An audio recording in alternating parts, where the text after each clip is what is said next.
Morning बच्चों, कैसे हैं आप सब। कल आप लोगों ने रस पढ़ा और आज हम छंद पढ़ेंगे। देखेंगे छंद क्या होता है। छंद का शाब्दिक अर्थ बंधन है। छंद काव्य के प्रवाह को लय युक्त और संगीतबद्ध करता है तथा नियोजित करता है। वर्ण, मात्रा, चरण, यति, गति, विराम, तुक आदि के नियमों पर आधारित शब्द रचना छंद कहलाती है। छंद के निम्नलिखित भेद होते हैं। मुख्य रूप से हम देखेंगे वर्णिक छंद, मात्रिक छंद और मुक्तक छंद।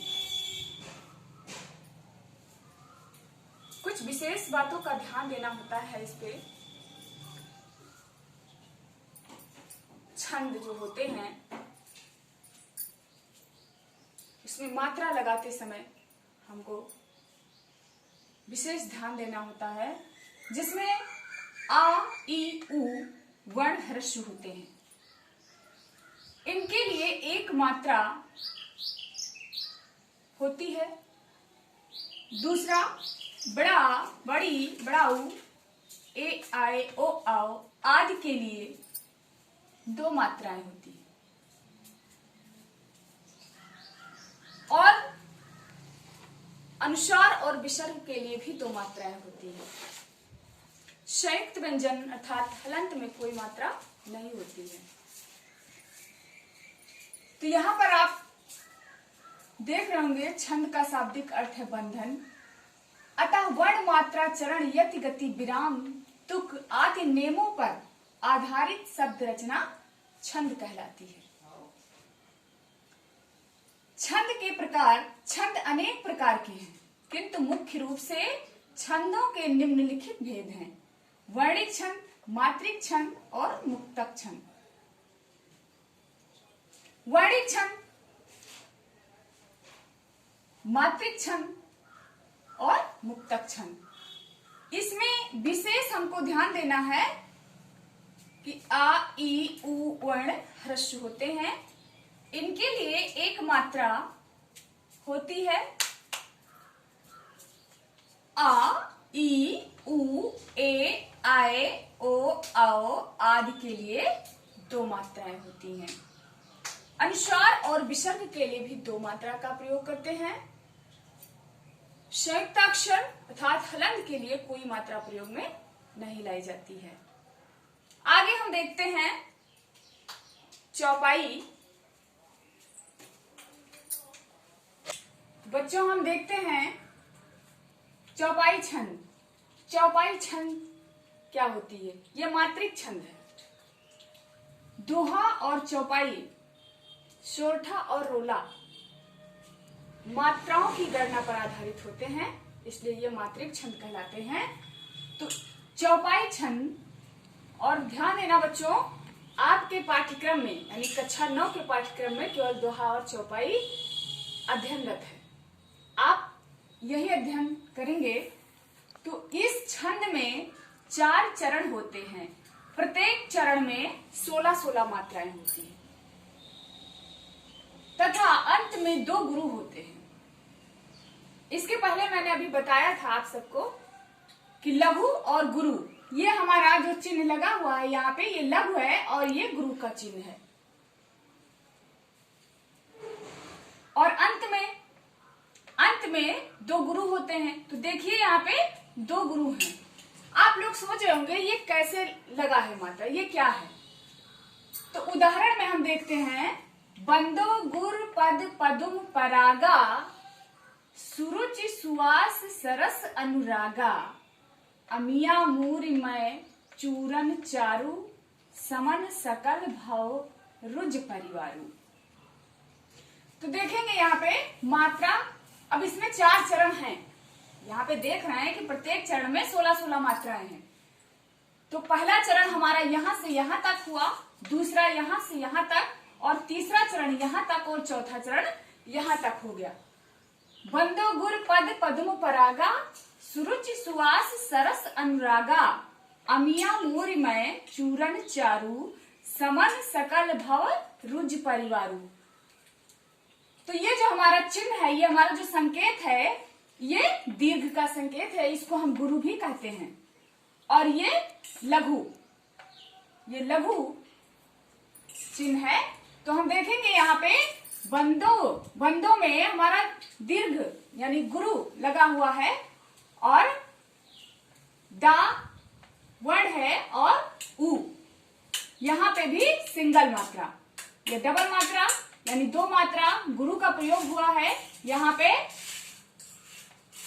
लघु का प्रयोग हुआ है, यहाँ पे भी गुरु का प्रयोग, गुरु में भी देखिए यहाँ पे उ की मात्रा लगा है। मैंने पहले बताया है आपको कि आ, उ और ई में ह्रस्व मात्रा यानी जो होते हैं वो प्रयोग किए जाते हैं। जैसे 2, 2, 4, 2, 6, 2, 8, 9, 10, 11, 12, 12, 4, 16। तो यहाँ पे गुरु का मतलब दो मात्रा, गुरु का मतलब दो मात्रा, और जो ये ह्रस्व है इसका मतलब एक मात्रा। इसकी गणना हम ऐसे करेंगे, इसको हम गुरु को दो मात्रा गिनेंगे, और जो सिंगल है केवल ह्रस्व है ये, तो इसको हम एक मानेंगे। तो ये जो चरण है, तो चरण में प्रत्येक चरण में 16-16 मात्राएं हैं। तो इसको हम देख लेते हैं, इसकी गणना कर लेते हैं। 2 गुरु को हम 2 मानते हैं। 2, 2, 4, 2, 6, 2, 8, 2, 10, 11, 12 और 4, 16। प्रत्येक चरण में 4 चरण हैं इसमें, और प्रत्येक चरण में 16-16 मात्राएं हैं। तो इसमें भी 16 मात्राएं हैं, और यहाँ पर भी हम गणना करते हैं। 1, 2, 3, 4, 2, 6 और 1, 7, 8, 9, 10, 11, 12, 12, 4, 16। इस चरण में, दूसरे चरण में भी 16 मात्राएं। इसी प्रकार से यहाँ भी 16 मात्राएं, और यहाँ भी 16 मात्राएं हैं। अगला हम देखेंगे दोहा छंद।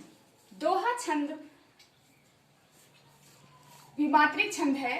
इस छंद के पहले और तीसरे चरण में, दोहा छंद के पहले और तीसरे चरण में 13-13 मात्राएं, और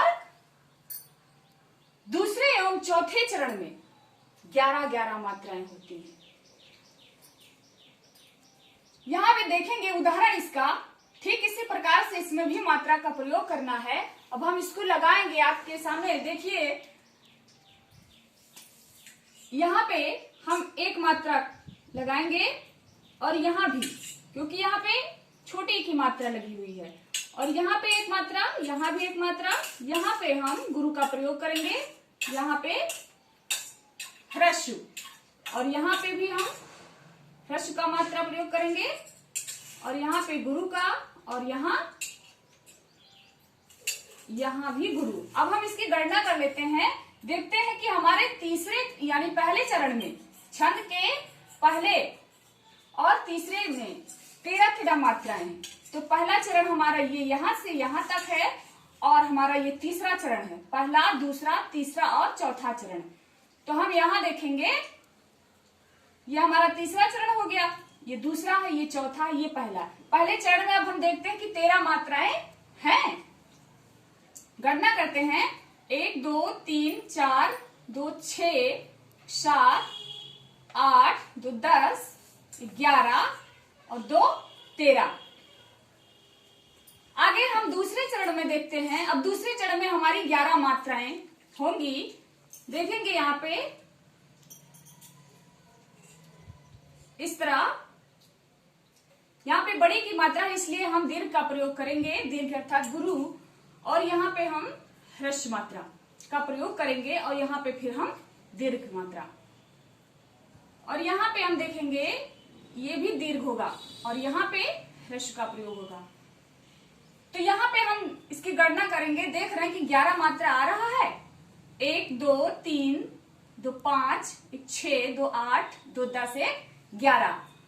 अब हम देख लिए पहले चरण में 13 मात्रा और दूसरे चरण में 11 मात्रा। ठीक इसी प्रकार से हम यहां भी लगा देते हैं।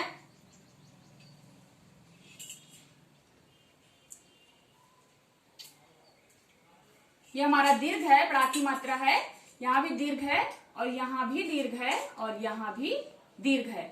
यहाँ पे ह्रस्व, यहाँ पे दीर्घ, इसकी भी गणना करेंगे हम क्योंकि तीसरा चरण है इसका।